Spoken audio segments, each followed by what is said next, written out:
Today we're talking about Chapter 10, Section 3, Simple Interest. Once again, we're going to kind of skip over. Well, it's not necessarily skip over.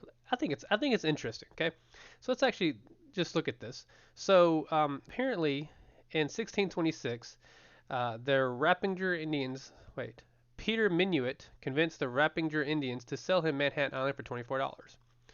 If those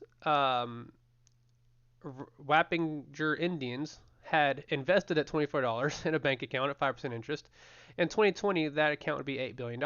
Now, for some of you savvy investors, if you are a savvy investor, then you know that you would have never seen 8 billion. Well, I mean, minus the fact that it's 400 years later. But especially for those of you that Bitcoin has really been in the news, like it's been dominating the news for quite some time now. Anyways, the investing news, and people are like, if you'd invested in Bitcoin in 2009, you would have turned 10 cents into like $10 million. And the thing is, while that is true, uh, again, for you savvy investors, you know darn well you would not have held on to it that long to begin with. You would have had your 10 cent investment, and you would have pulled out at like $100 tops. Um, but I just think that's interesting whenever people are like, if you had invested in Apple in 2002, well, that's not necessarily a big bit.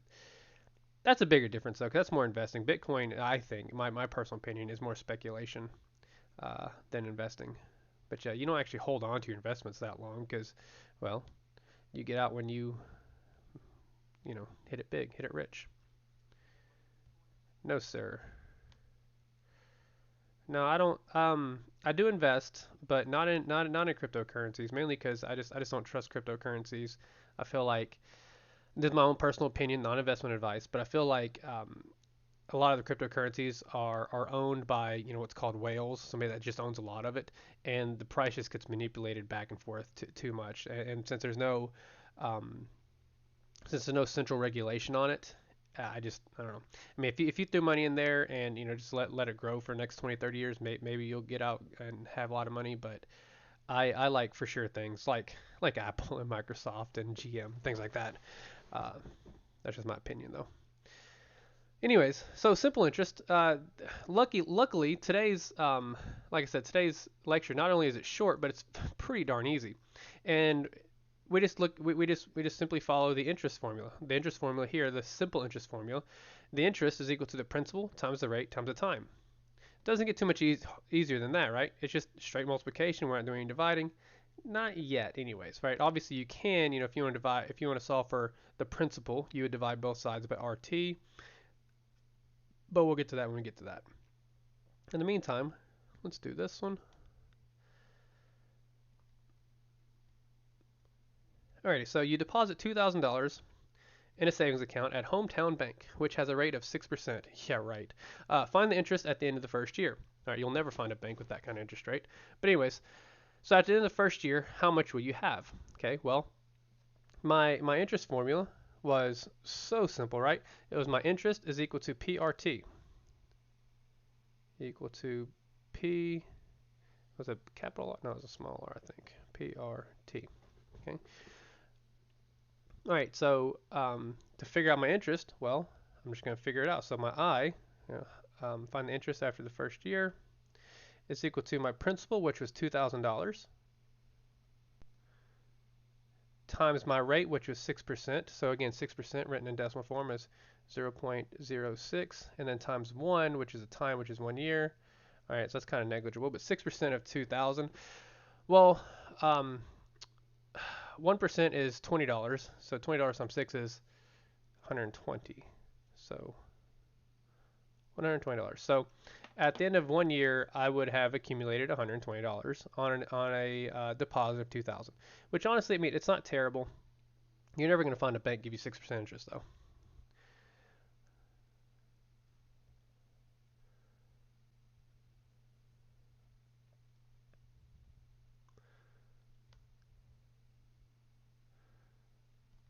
All right. Next up, honestly, these are so simple. I'm just gonna go ahead and snip the entire thing. There's really no point in me just doing the computation because it's as straightforward as it gets. We'll do it this way. So A student took out a simple interest loan for 1,800 for 2 years at a rate of 8% to purchase a used car. What is interest on the loan? So again, just PRT. The principal is 1,800, the rate's 8%, and the time is 2 years, and it's just 288. And real quick, let me figure something out real quickly. Hang on a second, because I learned how to do this a different way. I want to make sure I can do it just like this.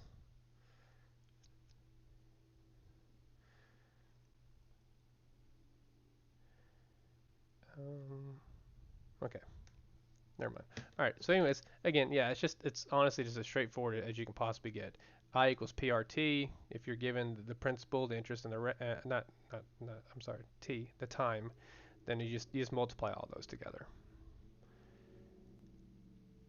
Okay. So future value. Let me see if we can get to a better. Okay. So the way that we calculate future value for simple interest. Now it is this formula here, and we'll just go ahead and snip the example. And real quick, let me make sure again that I can, because I think I have a simpler way to go about doing this to help you out.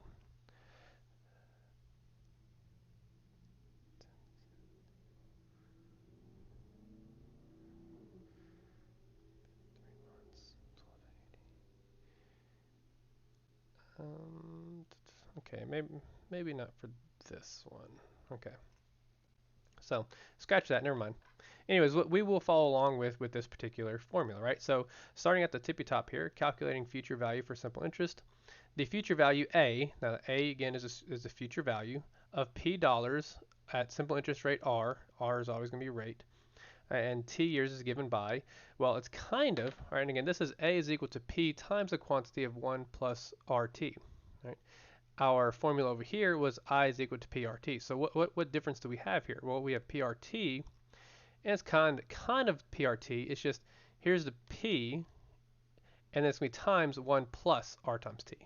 Okay, so not too much has changed in terms of kind of following along with that particular formula. But looking at this formula, we have the amount is equal to the principal. So let's go ahead and just begin the process of solving this problem. So the amount is equal to, well, my principal here is going to be $1,060, right? Times 1 plus the rate, which was 6.5%. So again, keep in mind 6.5% is 0.065 times the time, which was not time, times the time, which is 3 months. But keep in mind, T is in years. Okay, so you're not going to multiply this by 3. It's not 3 months. You're not multiplying it by 3. I'm going to put it in red for emphasis here. You don't multiply by 3. You multiply it by, well, 3 months out of a year is a quarter of the year. So you're going to multiply it by that quarter, right? So 0.25, which is 25% of a year. Let's put this in brackets. I don't know if I've ever answered this question or if I've even talked about it in this particular course. But I chose two brackets here because to me, it's just easy. It just looks better on the eyeballs because I don't like putting parentheses next to parentheses. So I use brackets. But it doesn't really change anything. They mean the exact same thing. It's just a different way to write something instead of just putting parentheses everywhere. I have been asked that before, so that's why I said that. Anyways, we just do the math here. Okay, so I'm just going to put all this into the calculator. 1060 times 1 plus 0.065 times 0.25. So 1077, do we have to round? We don't have to round anything. So 1077. I don't know, at this rate, they probably want us around to the cents, right? So 0.23, so 23 cents. So $1,077.23. All right. So if you took a loan out for $1,060 at 6.5% for 3 months, the loan's future value is going to be $1,077. So what that means is you're going to be paying, $17 in interest, which isn't that bad, right? But this kind of goes to the credit card thing. If you spend $1,000 on your credit card, which by the way, the interest rate on credit cards are more like 20%. But that's how people get into trouble with credit card debt is because, if you have, $1,060 and you pay the minimum amount like $10 or something, I don't know. Well, next month it's gonna go up $17. So you didn't even cover the interest, and so that is going to continue to compound, and that's where credit card trouble comes into play. On top of the fact that you should really spend inside your means, right?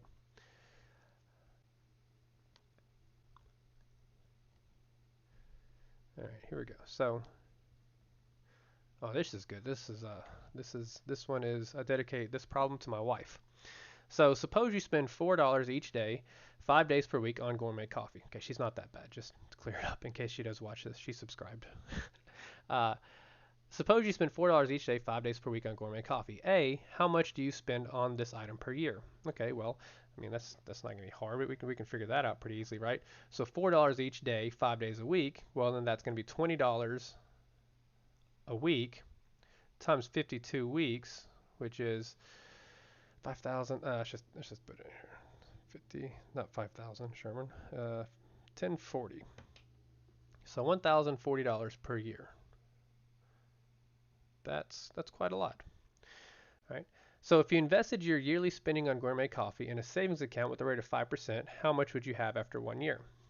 Right? So we just do our formula. I think it was a the amount is equal to my principal times 1 plus RT, right? So we want to know how much we'll have after 1 year.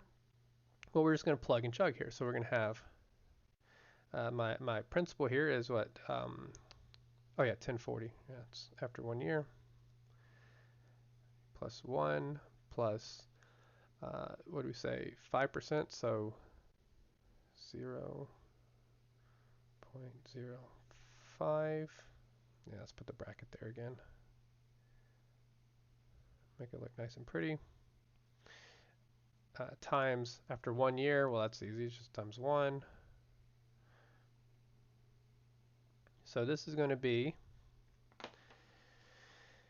again, so 1040 times 1 plus 0.05, so 1092.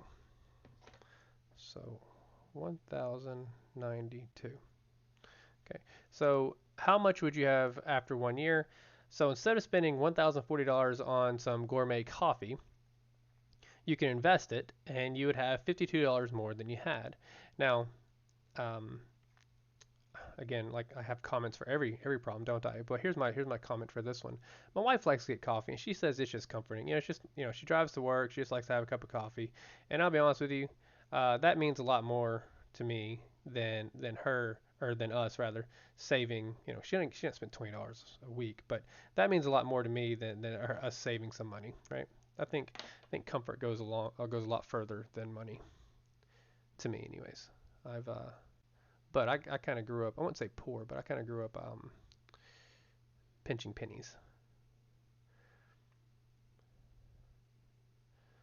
All right, so, gosh, more simple interest. All right, in this particular, well, let's just snip it first. Okay, so this particular problem, we're already on example 5, holy cow. All right, so you borrow $2,500 from a friend and promise to pay back $26.55 in 6 months. What simple interest rate will you pay? All right, that's a horrible friend making you pay interest, but not bad. So we're wanting to know the rate. Okay, so how do I figure out the rate? Well, I just solve for the rate. That's it. Okay, so again, let's go back to our formula. It was A is equal to P times 1 plus RT. Okay, now we can do this one of two ways. We can go ahead and solve for R, okay, and then there's nothing wrong with that. Or we can just plug numbers in and then solve for R. And that's the way, I'm pretty sure that's the way the book goes, and that's the way I'm going to go as well. Okay, so let's do the arithmetic. So we borrow 2,500, so that's gonna be P. We pay back 2,655. Okay, so that's the amount. So 2,655, and we borrowed 2,500, and then it's one. I don't know why I keep putting parentheses there. I'm gonna put a bracket there anyways, huh? 1 plus, actually maybe not. We don't know the rate. Okay, so we don't know the rate. That's fine. And then after 6 months, well, 6 months is half a year, so 0.5. Okay, so let's just do this arithmetic. All we have to do is just solve for r now. Okay, so we end up with 2655 times, well, we distribute here. Okay, so 2,500 times 1, well, that's just 2,500.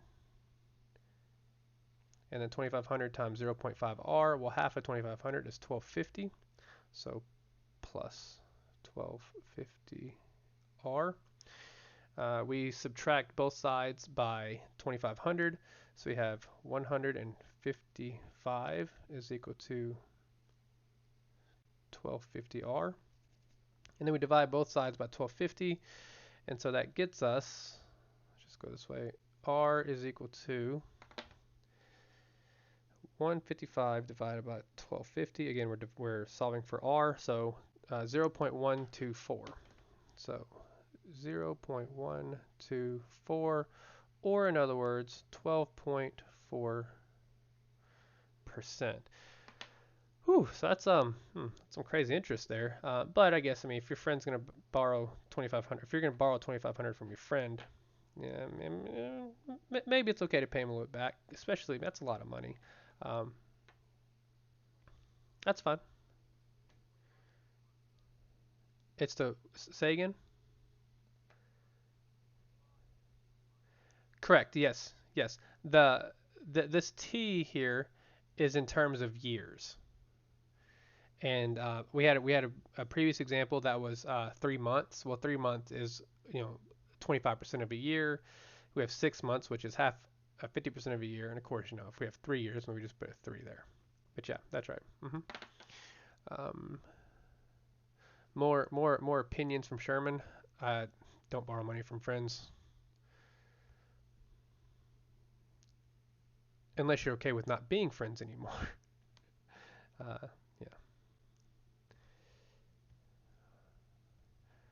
Not that I learned that the hard way, but I learned that moving in with friends kind of sucks. I like them a lot less when I live with them, and I'll probably like them even less if they never pay me back. Anyways, again, same formula here. Let's go ahead and just keep writing it ad nauseum. A is equal to P1 plus RT. Let's fix that T. Oh, there we go. Alrighty, so you plan to save $2,000 for a trip to Europe in 2 years. You decide to purchase a certificate of deposit from your bank that pays a simple interest rate of 4%. How much must you put in this CD now in order to have the $2,000 in 2 years? So we need to figure out the principal. We need to figure out how much we're going to put into this account in order to have that $2,000. So I need to have $2,000 at the end of 2 years. Okay, well, I need to figure out how much I put in. So P is what we're going to be solving for. And again, let's just go ahead and start with a bracket. So plus 1, all right, 1 plus my rate of 4%, which was 0.04. And then my time is 2 years. So now I'm going to put a 2 for years. And then again, we just have to figure it out from here. There's nothing extraordinary. So 4% of 2, and then plus 1, so 1.08. So we have 2,000 is equal to 1.08 times P. So this means if I divide both sides of 1.08, I get 2,000 divided by 1.08. I get about about 1834.86.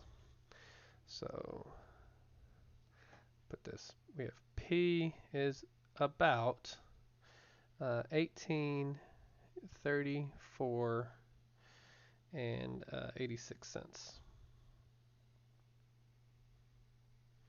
Okay, and That's it. Again, we just solve for p, nothing extraordinary.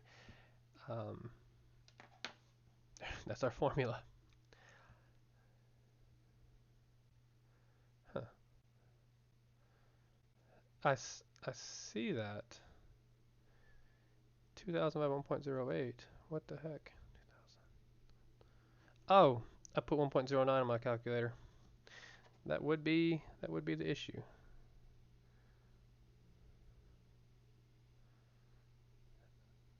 1851.85.